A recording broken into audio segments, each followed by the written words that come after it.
pandemia, os números da Covid estão lá em cima. O Poder Legislativo do Estado de Goiás também está com as suas atividades suspensas, mas em alguns casos não pode parar. A Assembleia Legislativa de Goiás está fazendo sessões de forma remota, 100% remota, nessa semana. Por quê? Porque tem projetos importantes do Executivo que precisam ser votados e não dão para esperar. Aqui com a gente, o presidente da Casa, deputado Lissauer Vieira, para falar dos protocolos, de toda a segurança e desses projetos que tratam do produzir, do Fundproduzir e também de renegociação das dívidas do Estado com a União.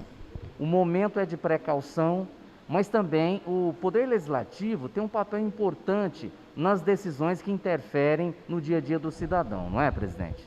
Com certeza, o momento é um momento de extremo cuidado de todos nós, e nós estamos tendo o cuidado de seguir os decretos do município e agora também do governo do estado e tomando as precauções necessárias. Mas existem matérias que nós precisamos apreciá-las, dar celeridade, até mesmo para o bom andamento do nosso estado de Goiás. Goiás vive há mais de ano de liminar, suspendendo as dívidas com a União, com os bancos da União. E agora aprovamos durante 2019, 2020 também, algumas matérias importantes de ajuste fiscal que eram exigidas pelo Ministério da Economia e também pela Secretaria do Tesouro Nacional, para Goiás poder renegociar essas dívidas, parar de pagar juros estratosféricos, conseguir uma renegociação com o maior prazo. E essa matéria chegou agora, é de extrema urgência, dentre outras matérias que nós estamos votando. Então, nós estamos evitando fazer sessões, até porque você está vendo aqui, Murilo, todos os telespectadores. Quando se faz sessões, elas são remotas 100%, sim, mas eu, o presidente da CCJ, o líder de governo, alguns assessores da diretoria parlamentar que precisam dar a retaguarda dos processos físicos e também a imprensa, como vocês, da TV Alego e da imprensa, para dar transparência às matérias e às sessões nossas, precisa estar presente. Então nós estamos colocando aí 20, 25 pessoas em risco. Então a gente tem tentado evitar fazer sessões, mas tem momentos que nós precisamos votar matérias importantes e é o que está acontecendo hoje. A gente observa nessas sessões que estão acontecendo, presidente, alguns deputados falando da vacinação contra a Covid-19. No mês passado, a Alego fez o seu papel, foi uma das primeiras casas legislativas estaduais do país a votar a liberação, por exemplo, só aqui em Goiás, de 60 milhões de reais para a compra de vacinas. Como é que o Poder Legislativo tem participado desse momento que é crucial para a saúde dos goianos? Todo mundo está angustiado com relação à vacina. A população quer a vacina, espera ser vacinada e até mesmo porque nós sabemos que a solução para toda essa pandemia é a vacina. Porém, Murilo, nós precisamos ser claros com a população. Não existe vacina no mercado para comprar. Todas as empresas, todos os laboratórios, eu recebi agora aqui do secretário de Saúde, da vacina Covaxin, uma nota explicativa da diretoria do laboratório, falando que toda a preferência absoluta será para o governo federal. Então, o governo federal ele tem a preferência de compra. Os municípios estão tentando fazer consórcios de cidades, estão tentando fazer compras, mas eles não vão fornecer enquanto não fornecer para o governo federal, até mesmo porque o poder de compra do governo federal, da União, ele é muito maior que dos municípios e estados. Então nós temos que trabalhar com a realidade. Nós aprovamos a matéria, a vontade do governo é comprar, a vontade nossa é que compra, a vontade de todos os prefeitos, da maior cidade que é a capital, até a menor cidade do estado de Goiás, que é o município de Anhanguera, eu tenho certeza que é de comprar e imunizar a sua população. Mas a nossa realidade é uma só, nós não temos vacinas para oferecer aos municípios e aos estados para eles poderem adquirir, nem que seja para poder distribuir para o Plano Nacional de Imunização, como gerou uma polêmica nos últimos dias. Nós não temos oferta no mercado e as ofertas que estão chegando, elas vão ter a preferência de compra do governo federal. Então nós vamos ter que ter paciência, o momento de fato é um momento de muita angústia, de nós termos calma e pedir a Deus e cobrar, obviamente, das nossas autoridades sanitárias, que é o governo federal através do Ministério da Saúde, que possa adquirir o mais rápido possível vacinas, que possa dar condição da Butantan, da Fiocruz, poder buscar os insumos, que seja na China ou qualquer outro país, para poder produzir. Nós temos 2 institutos aqui que são importantíssimos e têm um know-how muito grande na produção de vacinas, que é o Butantan e a Fiocruz. Então, o governo federal, nesse ponto, falhou, nós precisamos falar a realidade, falhou no ano passado em não abraçar a causa das vacinas que poderiam ser produzidas aqui, investir na infraestrutura dessas 2 fundações, entidades brasileiras que têm know-how na fabricação e produção de vacinas e dar a condição de compra de insumos para nós produzirmos mais e mais vacinas cada vez mais.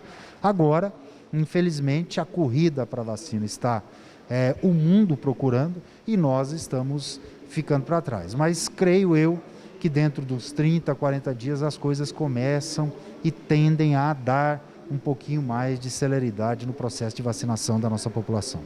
Presidente Lissauer Vieira, as novas medidas restritivas por parte do governo do estado têm o apoio de várias entidades e instituições, inclusive da Alego, a Assembleia Legislativa de Goiás, e essas medidas vieram acompanhadas de, vamos dizer assim, um socorro para empresários, microempresários, pessoas que precisam de um financiamento. Isso tudo a Alego tem participado.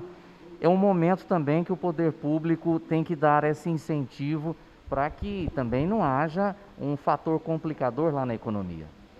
Nós sabemos que não existe vida sem economia e não existe economia sem vidas. Nós precisamos achar o ponto de equilíbrio. Primeiro, diálogo. Preocupar-se com a vida das pessoas no sentido de dar condições de quem contraiu o vírus ter um leito de hospitalar, um leito de UTI para ser atendido. Agora, o governo pode fazer tudo, liberar recursos, financiamentos, empréstimos, recursos com auxílio emergencial para a população, pode liberar leitos de UTI, como tem tentado liberar e tem feito isso, mas se não tiver o entendimento das pessoas, de poder cumprir os protocolos que as autoridades sanitárias falam e sempre têm recomendado, como o uso de máscara, higienizar as mãos, ter um certo distanciamento social, nós nunca iremos sair dessa crise antes da chegada da vacina. Então, o que nós precisamos é que as pessoas também tenham essa consciência, que as pessoas possam cumprir os protocolos. Nós vamos ficar 14 dias fechados. O decreto do governo é 14 fechado e 14 aberto. Ninguém quer fechar novamente nos próximos 14, depois que abrir. Mas se as pessoas não entenderem que tem que ter esse distanciamento, que tem que cumprir os protocolos, que tem que incentivar o uso de máscaras, o que custa a população usar máscara? Não sigam conselhos errados, às vezes até mesmo de autoridades a nível nacional, que te dá um conselho para não usar máscara. Não custa você estar se protegendo e protegendo a outra pessoa, e ainda mais protegendo o comércio e a geração de empregos, porque se nós diminuirmos a incidência do vírus, o governo não vai precisar fechar as atividades comerciais. Então é isso que nós precisamos conscientizar. Será que é tão difícil as pessoas obedecerem um pouco mais, se conscientizarem mais e verificarem que é com a participação e ajuda de todos que nós vamos sair dessa crise? Não adianta de nada o governo fazer isso sozinho, não adianta de nada o governo, às vezes, não querer e governar não é agradar. Ninguém queria fechar comércio, mas o governo, às vezes, fica com medo das consequências políticas e nós termos aí vidas ceifadas sem ter condição de ter um tratamento em um leito hospitalar. É essa a preocupação do governador. O governador fez esse decreto 14 por 14 com a intenção de não fazer outro depois. Mas quando voltar daqui 14 dias, que a população tenha a consciência, que não aglomere, que não faça festas clandestinas, como nós vemos notícia todos os dias de festas clandestinas. Não é momento para isso. Não é momento, infelizmente, a gente sabe que os donos de bares, de restaurantes estão passando uma fase horrível, terrível, mas não é momento de reunir em bares e restaurantes, não adianta, é uma realidade, não adianta nós culparmos A, B ou C, só tem um culpado disso tudo, é o vírus, é a pandemia. Agora, para nós combatermos ela, nós vamos ter que estarmos aliados todos contra esse vírus, todos contra a pandemia. Então esperamos que nós possamos, o mais breve possível, sair dessa crise. E o governo do estado lançou ontem um crédito com subsídios dos juros para os pequenos e médios empresários que passam dificuldade nesse momento, num montante de 112 milhões de reais para esses empresários, desde que eles não demitam funcionários. Então, eu acho que é um socorro, não é, às vezes, tudo que o empresário precisa, mas é um socorro nesse momento de tanta dificuldade. Muito obrigado, presidente. Obrigado, um abraço a todos vocês.